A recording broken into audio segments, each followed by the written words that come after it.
দুই শ্রেণীর জমির মালিককে কঠোর সতর্কবার্তা দিয়েছে ভূমি মন্ত্রণালয় এবং বলা হয়েছে যে যদি ওই সকল জমির মালিক তাদের জমির মালিকানা সংক্রান্ত যে আইনি জটিলতা রয়েছে সেগুলো ঠিক সময় মতো সমাধান না করেন তাহলে তাদের জমির মালিকানা পর্যন্ত বাতিল হয়ে যেতে পারে কিংবা তাদের ভোগ দখলটি অবৈধ হিসেবে বিবেচিত হবে। সুপ্রিয় ভিউয়ার্স, এই যে দুই শ্রেণীর মালিক কেন, কি কারণে তারা তাদের জমি মালিকানা সংক্রান্ত কিংবা দখল সংক্রান্ত বিষয়ে রিস্কের মধ্যে রয়েছেন এবং এগুলোর থেকে সমাধান পাওয়ার উপায়টা কি এবং ভূমি মন্ত্রণালয় কি নির্দেশনা দিচ্ছেন, আজকের এই ভিডিওটিতে সেই সকল বিষয় নিয়ে বিস্তারিত দিক নির্দেশনামূলক আলোচনা করব। ভিডিওটি দেখার পর যদি আপনার ভালো লেগে থাকে, আরো কোনো ভিডিও দেখার আগ্রহ জন্মায়, তাহলে আমাদের চ্যানেলটি সাবস্ক্রাইব করে রাখতে পারেন আর পরবর্তী ভিডিওর নোটিফিকেশন পেতে পাশে থাকা বেল আইকনটি চেপে দিয়ে রাখবেন। আসসালামু আলাইকুম সুপ্রিয় ভিউয়ার্স, আমরা অনেকভাবেই জমির মালিকানা অর্জন করি এবং ওই সকল জমি আমরা কিন্তু সকলেই চেষ্টা করি আইনগত পন্থা মেনে তারপরে জমি জমাগুলো নিজের মালিকানায় ধরে রাখতে কিংবা যে সকল ডকুমেন্ট প্রয়োজন সেই সকল ডকুমেন্ট তৈরি করে রাখতে। এরপরেও আমাদের কিছু অনাকাঙ্ক্ষিত ভুল হয়ে যায়, আমরা কিছু বিষয়কে নোট আউটই করি না, যে বিষয়গুলো অত্যন্ত ছোট হলেও অত্যন্ত গুরুত্বপূর্ণ, কিন্তু সেই বিষয়গুলোকে আমরা মাথায় না নিয়ে কিংবা তোয়াক্কা না করে সম্পত্তির মালিক বনে যাই। পরবর্তীতে ওই ছোট বিষয়টার থেকে বড় একটি বিষয় দাঁড়িয়ে যায়, অনেক ক্ষেত্রেই জমির মালিকানা কিংবা ভোগ দখল পর্যন্ত হারাতে হয়। এই বিষয়গুলো নিয়ে আদালতে মামলা মোকদ্দমার কিন্তু অভাব হয় না। এই জন্যই বলা হয়েছে যে দুই শ্রেণীর জমি বেশি পরিমাণে গ্যাঞ্জাম তৈরি হয় এবং এই বিষয়গুলো নিয়ে ভূমি মালিকরা যদি এখনই সচেতন না হয় তাহলে পরবর্তীতে যখন এই সংক্রান্ত বিষয় নিয়ে আদালতের শরণাপন্ন হবেন কিংবা মালিকানা নিয়ে জটিলতা তৈরি হবে তখন তারা কোনোভাবেই আইনি প্রতিকার পাবেন না কিংবা আইনের সহায়তা পাবেন না। এই দুই শ্রেণীর মালিকদের মধ্যে প্রথমেই যেটাকে বলা হচ্ছে সেটি হলো, আমরা যখন কোনো একটি সম্পত্তি ক্রয় করে মালিকানা অর্জন করি তখন আমাদের কিছু বিষয় আমরা অত্যন্ত গুরুত্ব সহকারে দেখি। সেটি হচ্ছে জমির দলিল ঠিক রয়েছে কিনা কিংবা জমিটি ভোগ দখলে রয়েছে কিনা কিংবা খারিজ করা রয়েছে কিনা। এর বাহিরেও কিছু বিষয় থাকে, যেমন অনেক ক্ষেত্রেই অনেক ভূমি মালিক সম্পত্তিতে তাদের মালিকানা নিয়ে দ্বন্দ্ব থাকে কিংবা তারা মনে করেন যে এই সকল সম্পত্তির মালিকানা নিয়ে দ্বন্দ্ব তৈরি হতে পারে তার অন্য কোনো ওয়ারিশ কিংবা তিনি যার কাছ থেকে সম্পত্তিটি পেয়েছিলেন কিংবা মালিকানা অর্জন করেছিলেন সেই সকল ব্যক্তিরও মালিকানা সংক্রান্ত সমস্যা রয়েছে কিংবা ভবিষ্যতে সমস্যা হতে পারে। তো এই ধরনের কিছু বিষয় গোপন করে অনেকেই জমি বিক্রয় করে দেয়, যে এই বিষয়টি কিন্তু আমাদের অবশ্যই খোঁজ খবর নেওয়া উচিত। এজন্য আমাদেরকে ওই সম্পত্তিটি যেখানে অবস্থিত তার সামনে পিছনে ডানে বাঁয়ে অর্থাৎ দলিলের তফসিলকৃত যে ব্যক্তিদের নাম উল্লেখ করেছে তাদের কাছ থেকে খোঁজ খবর নেওয়াটা কিন্তু অত্যন্ত গুরুত্বপূর্ণ। আমরা অনেক সময় সম্পত্তিটি ক্রয় করি কিন্তু খোঁজ খবর রাখি না, কিংবা সম্পত্তির ধরুন একজন ব্যক্তি সম্পত্তি রেখে মৃত্যুবরণ করেছেন, ওই সকল ব্যক্তির একাধারে ধরুন তিনজন বিবাহ পত্নী ছিল, ওই তিন পত্নীর আলাদা আলাদা সন্তান রয়েছে, কিন্তু তিনি সর্বশেষ যে বউ নিয়ে কিংবা স্ত্রী নিয়ে সংসার করেছিলেন সেই সকল স্ত্রীর সন্তান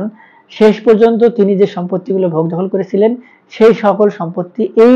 সর্বশেষ কিংবা সর্বশেষ যে স্ত্রীর সঙ্গে তিনি বসবাস করেছিলেন তার সন্তানরা ভোগ দখল করতে চায় এবং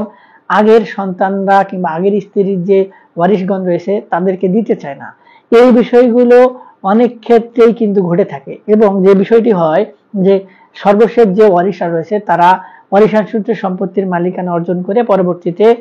অন্য কোনো ব্যক্তির কাছে বিক্রয় করে দিতে চায় এবং ওই সকল ব্যক্তিও সম্পত্তিগুলো গ্রহণ করে কিংবা ক্রয় করে এবং দেখা দেয় আগের স্ত্রীদের সন্তানদের সঙ্গে দ্বন্দ্ব এবং যে ব্যক্তি সম্পত্তি ক্রয় করলেন তিনি মালিকানা অর্জন করে পরবর্তীতে আদালতে আইনি লড়াই লড়েন এবং আদালতকেও একটা বিভ্রান্তির মধ্যে ফেলেন। তো এই যে বিষয়গুলো এই বিষয়গুলো কিন্তু অত্যন্ত গুরুত্বপূর্ণ। এই বিষয়গুলো কোনোভাবে যদি কোনো মালিকের ক্ষেত্রে ঘটে এবং তিনি যদি ক্রয় সূত্রে কিংবা সাবকবলার সূত্রে দলিল মালিক হন তাহলে কিন্তু তিনি পড়বেন বিপদে। আবার অনেক ক্ষেত্রেই আমরা এই বিষয়টি কমনলি করি, সেটি হচ্ছে জমি জমা সংক্রান্ত বিষয় নিয়ে ভাই ভাইয়ের দ্বন্দ্ব চলছে, আমরা মাঝখান থেকে একজন ব্যক্তি ওই জ্ঞানজামকৃত সম্পত্তিগুলো ক্রয় করি এবং ওই ক্রয়কৃত সম্পত্তিগুলো পরবর্তীতে মালিকানা বনে যাই, প্রভাব খাটাতে চাই, শক্তি খাটাতে চাই এবং দ্বন্দ্ব থাকার কারণেও সম্পত্তিগুলোর মালিক বনে পরবর্তীতে আইনি পদক্ষেপ গ্রহণ করতে চাই। তো এই যে বিষয়গুলো, এই বিষয়গুলো সম্বলিত যদি কোনো ব্যক্তি সম্পত্তির মালিকানা অর্জন করে এবং সেটি যদি জেনে বুঝে করে তাহলে তো কোনো কথাই নেই। আর যদি না জেনেও করে তারপরেও তার কিন্তু কোনো উত্তর আইন গ্রহণ করবে না, আদালত গ্রহণ করবে না। ভূমি মন্ত্রণালয় কিন্তু এই বিষয়গুলো নির্দেশনা দিয়েছেন। এখন অনেকেই বলতে পারেন ভূমি মন্ত্রণালয়ের নির্দেশনা আর আইন কি একদিন? দেখুন, যে বিষয়গুলো সম্পর্কে স্ট্রিক্টলি নির্দেশনা প্রদান করা হয় সেই বিষয়গুলোকে বাইপাস করে যদি কোনো ব্যক্তি কোনো ধরনের সম্পত্তি এখন ক্রয় করে তাহলে তাদের ওই ক্রয়কৃত সম্পত্তিগুলোর মালিকানা সংক্রান্ত সমস্যা ভবিষ্যতে তৈরি হবে। ভূমি মন্ত্রণালয় বলছে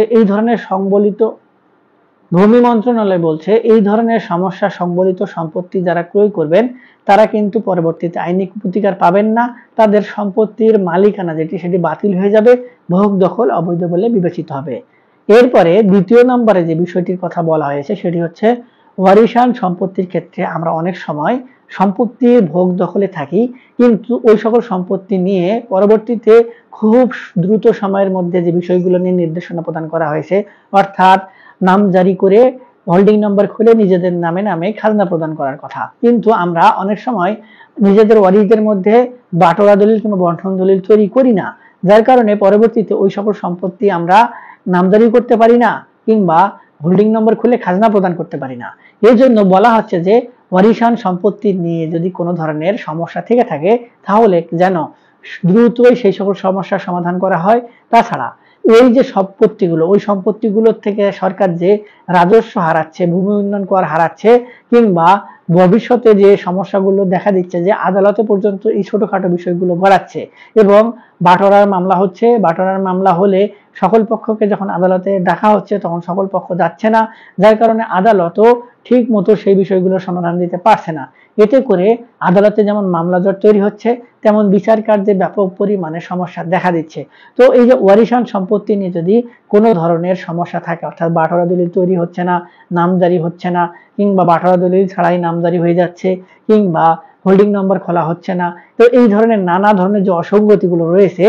এই অসঙ্গতিগুলো যেন খুব দ্রুতই ভূমি মালিকেরা সমাধান করে নেয়। এবং আবার বলা হচ্ছে যে কোনো ব্যক্তি যদি কোনো ওয়ারিশের সম্পত্তি ক্রয় করে এবং সেই ওয়ারিশদের মধ্যে যদি বাটোয়ারা দলিল ঠিকঠাক মতো না হয়, শুধুমাত্র নামজারি কিংবা জমা খারিজ দেখেই কোনো ব্যক্তি সম্পত্তি ক্রয় করে তাহলে কিন্তু তারা পরবর্তীতে বিপদে পড়বেন কিংবা ওই সকল ওয়ারিশরা যে সম্পত্তিগুলো ভোগ দখল করছে তাদের যেহেতু বাটোয়ারা দলিল নাই, সেহেতু তাদের মালিকানাও নাই, সেহেতু তাদের নামজারিও নাই এবং হোল্ডিং নাম্বার খুলে তেনারা খাজনা পরিশোধও করছেন না। এই জন্য ওই সকল ভূমি মালিককে স্ট্রিক্টলি নির্দেশনা প্রদান করা হয়েছে যে তারা যেন খুব দ্রুতই ওয়ারিশান সম্পত্তিগুলোর বাটোয়ারা দলিল তৈরি করে তারপর ভোগ দখল করে এবং পরবর্তীতে আইনি যে পদক্ষেপগুলো রয়েছে সেগুলো গ্রহণ করে। সুপ্রিয় ভিউয়ার্স, এই দুই শ্রেণীর জমির মালিককে কঠোর নির্দেশনা এবং কঠোর ভাবে হুঁশিয়ারি করে দিয়ে বলা হয়েছে যে এই সমস্যাগুলো যেন তারা সমাধান করে তাদের যে সম্পত্তি সেগুলো ভোগ দখল করে এবং পরবর্তীতে সেই সকল সম্পত্তির অনুকূলে সরকার যে রাজস্ব পাবার কথাটি ঠিকঠাক মতো প্রদান করে। সুপ্রিয় ভিউয়ার্স, আশা করি আপনারা ভিডিওর বিষয়বস্তু বুঝতে পেরেছেন। তারপরেও যদি এই ধরনের বিষয় নিয়ে আরো কোনো ধরনের জানার আগ্রহ থাকে তাহলে আপনার হাতে থাকা মোবাইল ফোনটির মাধ্যমে কিংবা অনলাইনে সার্চ দিয়ে আপনারা যে কোনো ধরনের তথ্য